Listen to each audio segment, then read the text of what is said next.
Hello, నేను miss చేస్తాను. ఢిల్లీలో ఉండేటువంటి కొంతమంది ప్రముఖులు, అలాగే ముంబైలో ఉండేటువంటి కొంతమంది పారిశ్రామికవేత్తలు, బిజినెస్ టైకూన్లు చేయించుకున్నటువంటి సర్వేను మీ ముందుంచేటువంటి ప్రయత్నం చేస్తాను. భారతదేశ వ్యాప్తంగా ఆయా రాష్ట్రాల్లో ఎన్ని లోక్సభ స్థానాల్లో బీజేపీ అధికారంలో వచ్చేటువంటి అవకాశం ఉంది, అలాగే గెలిచేటువంటి అవకాశం ఉంది కాంగ్రెస్ పార్టీ అనేది కూడా మనం విశ్లేషణ చేసుకునేటువంటి ప్రయత్నం చేద్దాం. సో మొట్టమొదట బీజేపీ టార్గెట్ అయితే 370, అయితే వచ్చేది ఎన్ని అనేది మాత్రం ఈ సర్వేలో మనం ఒక అవగాహన రావచ్చు, ఒక కంక్లూజన్ కూడా రావచ్చు. సో ఇప్పుడు మనం రాష్ట్రాల వారీగా మొత్తం లోక్సభ స్థానాలు ఎన్ని, దాంట్లో బీజేపీ గెలిచేది ఎన్ని, అలాగే కాంగ్రెస్ గెలిచేటువంటి పరిస్థితి ఏ రాష్ట్రంలో ఎన్ని ఉన్నాయి అనేది మనం విశ్లేషణ చేసుకునే ప్రయత్నం చేద్దాం. ఆంధ్రప్రదేశ్ మొత్తం 25 లోక్సభ స్థానాలు ఉన్నాయి. దాంట్లో BJP 1, Telugu Desam party 15, Janasena 2, YSR Congress party 7 గెలుచుకునేటువంటి అవకాశం ఉందని చెప్పి వాళ్ళు చేసుకున్నటువంటి సర్వేలో తేలింది. వాస్తవంగా బిజినెస్ పీపుల్ ఎప్పుడు కూడా సర్వేలు చేయించుకుంటుంటారు ఎన్నికల ముందు. ఎందుకంటే ఏ పార్టీ వైపు మొగ్గు చూపాలి, లేదంటే ఏ పార్టీకి ఎక్కువ విరాళాలు ఇవ్వాలి అనే దాని మీద కూడా వాళ్ళకు కొంత అంచనాకు రావడానికి ఇలాంటి సర్వేలు చేయించుకుంటూ ఉంటారు బిజినెస్ టైకూన్స్, ఎస్పెషల్లీ కార్పొరేట్ సంస్థలు, అదాని, అంబానీ లాంటి సంస్థలు చేయించుకునేటువంటి సర్వే ఇది ఒక ప్రైవేట్ సంస్థ చేసినటువంటి సర్వే. ఢిల్లీ బేస్డ్గా ఉండేటువంటి ఒక సర్వే సంస్థ చేసినటువంటి సంస్థ, ఆ సంస్థ చేసినటువంటి అంచనా ఇది. సో అస్సాంలో మొత్తం 14 లోక్సభ స్థానాలు ఉన్నాయి. దాంట్లో బీజేపీ 5 గెలుచుకునేటువంటి అవకాశం ఉంది, కాంగ్రెస్ పార్టీ 8, ఇతరులు 1 గెలుచుకునేటువంటి అవకాశం ఉంది. బీహార్లో మొత్తం 40 ఉన్నాయి. 40లో BJP 9, Congress party 6, RJD 18, JDU 7 గెలుచుకునేటువంటి అవకాశం ఉంది. ఇక ఛత్తీస్గఢ్ మొత్తం 11 లోక్సభ స్థానాలు ఉన్నాయి. దాంట్లో బీజేపీ 7, కాంగ్రెస్ పార్టీ 4 గెలుచుకునేటువంటి అవకాశం ఉంది. ఢిల్లీ మొత్తం 7 లోక్సభ స్థానాలు ఉన్నాయి. దాంట్లో బీజేపీ 1, కాంగ్రెస్ పార్టీ 3, ఆప్ 3 గెలుచుకునేటువంటి అవకాశం ఉంది. ప్రస్తుతం సింపతి వేవ్స్ ఉన్నాయి కేజ్రీవాల్కి అని చెప్పి అంటున్నారు. అందుకే బహుశా ఆప్ 3 గెలుచుకునేటువంటి అవకాశం ఉందని చెప్పి అంచనా వేస్తుంది. గుజరాత్ మొత్తం 26 ఉన్నాయి. 26లో 17 బీజేపీకి వచ్చేటువంటి అవకాశం ఉంది, కాంగ్రెస్ పార్టీ 7, ఆప్ 2 గెలుచుకునేటువంటి అవకాశం ఉందని చెప్పి అంచనా వేస్తూ ఉంది. సో గత అసెంబ్లీ ఎన్నికల కంటే ఈసారి కాంగ్రెస్ పార్టీ గుజరాత్లో కొంత బలపడినట్టు కనిపిస్తుంది ఈ ఫిగర్ను కనుక చూస్తూ ఉంటే. ఇక హర్యానా మొత్తం 10 లోక్సభ స్థానాలు ఉన్నాయి. బీజేపీ దాంట్లో 5 గెలుచుకునేటువంటి అవకాశం ఉంది, కాంగ్రెస్ పార్టీ 5. హిమాచల్ ప్రదేశ్ మొత్తం 4 లోక్సభ స్థానాలు ఉన్నాయి. దాంట్లో బీజేపీ 1, కాంగ్రెస్ పార్టీ 3 గెలుచుకునేటువంటి అవకాశం ఉంది. ఇక జమ్మూ కాశ్మీర్ మొత్తం 6 లోక్సభ స్థానాలు ఉన్నాయి. దాంట్లో బీజేపీ 3, కాంగ్రెస్ పార్టీ ఏం గెలిచే అవకాశం లేదు, ఇతరులు 3 గెలుచుకునేటువంటి అవకాశం ఉందని చెప్పి అంచనా వేస్తుంది ఈ సర్వే. ఇక జార్ఖండ్ మొత్తం 14 ఉన్నాయి లోక్సభ స్థానాలు. దీంట్లో బీజేపీ 3 గెలుచుకునే అవకాశం ఉంది, కాంగ్రెస్ పార్టీ 3, జేఎంఎం 8 గెలుచుకునేటువంటి అవకాశం ఉంది జార్ఖండ్లో.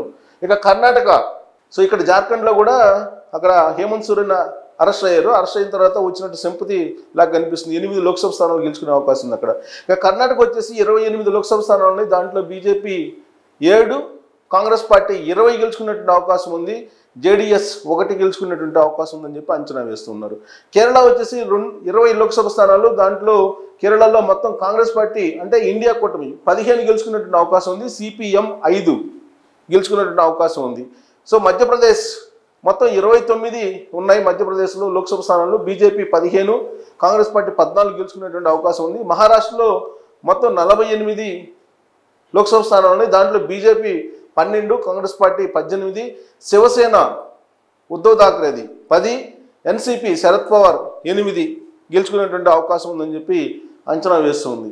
సో మహారాష్ట్రలో వీలున్నంత పొలిటికల్ కాలుష్యాన్ని వెదజల్లింది బీజేపీ, బహుశా అందుకే ఈ రిజల్ట్ కనిపిస్తున్నట్టుంది. సో ఒడిశా మొత్తం 21 లోక్సభ స్థానాలు. దాంట్లో బీజేపీ 10 గెలిచేటువంటి అవకాశం ఉంది, కాంగ్రెస్ పార్టీ 4, బీజేడీ 7 గెలిచేటువంటి అవకాశం ఉంది. సో ఇక పంజాబ్ వచ్చేసి మొత్తం 13, బీజేపీ 0 పంజాబ్లో, కాంగ్రెస్ పార్టీ 5, ఆప్ 6, అకాలీదళ్ 2 గెలిచేటువంటి అవకాశం ఉందని చెప్పి అంచనా వేస్తూ ఉన్నారు.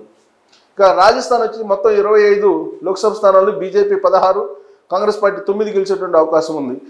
తమిళనాడులో 39 లోక్సభ స్థానాలు ఉంటే బీజేపీ 0, కాంగ్రెస్ పార్టీ 7 గెలిచేటువంటి అవకాశం ఉంది, డిఎంకే 25, అన్నా డిఎంకే 7 స్థానాల్లో గెలిచేటువంటి అవకాశం ఉందని చెప్పి అంచనా వేస్తున్నారు. ఇక తెలంగాణ వచ్చేసి 17 లోక్సభ స్థానాలు ఉన్నాయి. 17లో బీజేపీ 1 మాత్రమే గెలిచేటువంటి అవకాశం ఉందని చెప్పి సర్వే అంచనా వేస్తూ ఉంది. Congress party 12, BRS party 3, MIM 1 గెలిచేటువంటి అవకాశం ఉందని చెప్పి అంచనా వేస్తున్నారు. తాజాగా జరిగిన అరెస్టుల క్రమంలో ఈ ఫలితాలు కనిపిస్తూ ఉన్నాయి. ఇక్కడ కవిత అరెస్ట్ అయ్యారు, ఈడీ విచారణలో ఉన్నారు. ఆ సింపతి వేవ్ ఉందని చెప్పి బీఆర్ఎస్ పార్టీకి 3 వేసినట్టున్నారు.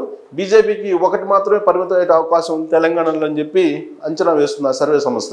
ఇక ఉత్తరాఖండ్లో మొత్తం 5 ఉన్నాయి. 5లో బీజేపీ 3, కాంగ్రెస్ 2 గెలుచుకునే అవకాశం ఉంది. ఉత్తరప్రదేశ్లో 80 లోక్సభ స్థానాలు ఉన్నాయి. బీజేపీ 40 గెలుచుకునే అవకాశం ఉంది, Congress party 12, Samajwadi party 24, BSP 4 గెలుచుకునే అవకాశం ఉందని చెప్పి అంచనా వేస్తుంది. ఇక పశ్చిమ బెంగాల్ 42 లోక్సభ స్థానాలు, దాంట్లో బీజేపీ 11, కాంగ్రెస్ పార్టీ 6 గెలుచుకునే అవకాశం ఉంది, టీఎంసీ 25 గెలుచుకునే అవకాశం ఉందని చెప్పి అంటున్నారు. మమతా బెనర్జీ ఎఫెక్ట్ అక్కడ బాగా కనిపిస్తుంది. ఇక ఈశాన్య రాష్ట్రాలు, కేంద్రపాలిత ప్రాంతాలు మొత్తం కలుపుకుంటే మొత్తం 19 లోక్సభ స్థానాలు ఉన్నాయి. వాటిలో 5 బీజేపీ గెలిచే అవకాశం ఉంది, కాంగ్రెస్ పార్టీ 9 గెలిచేటువంటి అవకాశం ఉందని చెప్పి అంచనా వేస్తుంది, ఇతరులు 5 గెలిచేటువంటి అవకాశం ఉందని చెప్పి అంచనా వేస్తుంది. సో టోటల్గా మనం తీసుకుంటే యాజ్ ఆఫ్ నౌ, సో ఇప్పుడు ఉన్నటువంటి సిచ్యువేషన్ కనుక తీసుకుంటే ఢిల్లీ బేస్డ్ సర్వే చేసినటువంటి ఈ సర్వేలో ఇది బిజినెస్ టైకూన్స్ చేయించుకున్నటువంటి సర్వే. దీని ప్రకారం బీజేపీకి 172, కాంగ్రెస్ పార్టీకి 172, ఇతరులు 199 గెలుచుకున్నటువంటి అవకాశం ఉందని చెప్పి అంచనా వేస్తుంది. సో బీజేపీ ఇప్పుడు ఏదైతే కలలు కంటూ ఉందో 370 బీజేపీ, 400+ ఎన్డీఏ అని చెప్పి కలలు కంటూ ఉందో ఆ కలలకి చాలా దూరంగా ఉంది అని చెప్పి ఈ సర్వే అంచనా వేస్తుంది. బహుశా ఈ సర్వే వాస్తవంగా రహస్యంగా ఉంచారు, బిజినెస్ టైకూన్స్ చేయించుకున్న సర్వే. ఈ సర్వేని కొంతమంది ఢిల్లీలో ఉండేటువంటి తెలిసిన జర్నలిస్టుల ద్వారా సేకరించినటువంటి సమాచారాన్ని మొత్తం సంక్షిప్తం చేసి మీ ముందుంచేటువంటి ప్రయత్నం చేశాను. సో ఇది బీజేపీ 172, కాంగ్రెస్ 172, ఇతరులు 199 గెలుచుకునేటువంటి అవకాశం ఉంది అని అంటే సంకీర్ణ ప్రభుత్వం రాబోయేటువంటి రోజుల్లో రాబోతూ ఉంది. సో మ్యాజిక్ ఫిగర్కి చాలా దూరంగా బీజేపీ ఉండేటువంటి అవకాశం ఉంది. ఇదే కనుక నిజమైతే నరేంద్ర మోడీ రాబోయేటువంటి రోజుల్లో ప్రధానమంత్రి అయ్యేటువంటి అవకాశం ఉందా అని అంటే సంకీర్ణ ప్రభుత్వాన్ని నడిపేటువంటి నాయకుడిగా నరేంద్ర మోడీకి ఏకాభిప్రాయం వచ్చేటువంటి అవకాశం లేదు. అలాంటి సమయంలో తెలుగుదేశం పార్టీ జాతీయ అధ్యక్షుడు చంద్రబాబు నాయుడు కీ రోల్ పోషించేటువంటి అవకాశం ఉంది. సంకీర్ణ ప్రభుత్వాలని బాగా కూర్పు చేసేటువంటి వాళ్ళల్లో నిష్ణాతులు చంద్రబాబు నాయుడు. సో గతంలో ఎన్డీఏ కన్వీనర్గా కూడా చేశారు ఆయన. అందుకే ఈ ఫలితాలు కనుక నిజమైతే, ఈ అంచనాలు కనుక నిజమైతే రాబోయేటువంటి రోజుల్లో మరోసారి చంద్రబాబు నాయుడు అయితే కీ రోల్ పోషించేటువంటి అవకాశం ఉంది ఢిల్లీ రాజకీయాల్లో అని చెప్పి మనం చెప్పొచ్చు. సో ఇప్పటికే చంద్రబాబు నాయుడు ఎన్డీఏలో భాగస్వామిగా ఉన్నారు. ఎన్డీఏలో భాగస్వామిగా ఆయన చేర్చుకోవడమే చాలా వ్యూహాత్మకంగా నరేంద్ర మోడీ అలాగే అమిత్ షా చేర్చుకున్నారనేది కూడా రాజకీయ వర్గాల్లో వినిపిస్తూ ఉంది.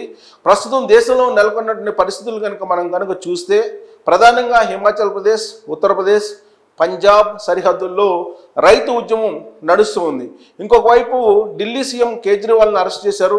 అలాగే జార్ఖండ్ మాజీ సీఎం హేమంత్ సోరెన్ని అరెస్ట్ చేశారు. తెలంగాణలో కవితను అరెస్ట్ చేశారు. అంటే ఈడీలు, సిబిఐ, ఐటీ దాడులు విస్తృతంగా జరుగుతున్నాయి. నరేంద్ర మోడీకి గెట్టినటువంటి వాళ్ళు, నరేంద్ర మోడీకి రాజకీయంగా సహకరించినటువంటి వాళ్ళ మీద అరెస్టులు కొనసాగుతూ ఉన్నాయి. ఆ క్రమంలోనే ఒకనొక సమయంలో చంద్రబాబు నాయుడు కూడా అరెస్ట్ చేయించారనేటువంటిది అప్పట్లో వినిపించింది. అయితే ఇప్పుడు ఎన్డీఏలో భాగస్వామిగా చంద్రబాబు నాయుడు మారిపోయారు. ఆ పరిణామం చోటు చేసుకోవడం కూడా ఒక వ్యూహాత్మకంగా బీజేపీ చేసింది అనేది రాజకీయ వర్గాల్లో వినిపిస్తుంది. సో ఎన్డీఏ మళ్ళీ అధికారంలో రావాలంటే చంద్రబాబు నాయుడు కీలక రోల్ పోషించాలి అనేది బీజేపీకి తెలుసు. అందుకే చంద్రబాబు నాయుడిని ముందస్తుగా తమ వైపు తిప్పుకునేటువంటి ప్రయత్నం చేసి సక్సెస్ అయ్యింది. సో ఇప్పుడు బిజినెస్ టైకూన్స్ ఏదైతే సర్వే చేయించుకున్నారో ఆ సర్వే చాలా సీక్రెట్గా ఉంది. ఆ సీక్రెట్ సర్వేని వివిధ మార్గాల ద్వారా సేకరించాం మాకున్నటువంటి పరిచయాల ద్వారా. సో ఇది కనుక నిజమైతే, సర్వేలు ఎప్పుడు కూడా 100% నిజం కావు, ఒకవేళ నిజమైతే డెఫినెట్గా రాబోయేటువంటి రోజుల్లో సంకీర్ణ ప్రభుత్వాన్ని ఎన్డీఏ ఏర్పాటు చేయాలంటే కనుక చంద్రబాబు నాయుడు అయితే డెఫినెట్గా కీ రోల్ పోషించేటువంటి అవకాశం ఉంది. అదే జరిగితే కనుక అటు దేశంలో ఇటు రాష్ట్రంలో కూడా చంద్రబాబు నాయుడు ప్రధాన భూమిక పోషిస్తారు. రాష్ట్ర ప్రయోజనాలు 100కి 100% ఆంధ్రప్రదేశ్వి నెరవేరేటువంటి అవకాశం ఉంది. Thank you very much.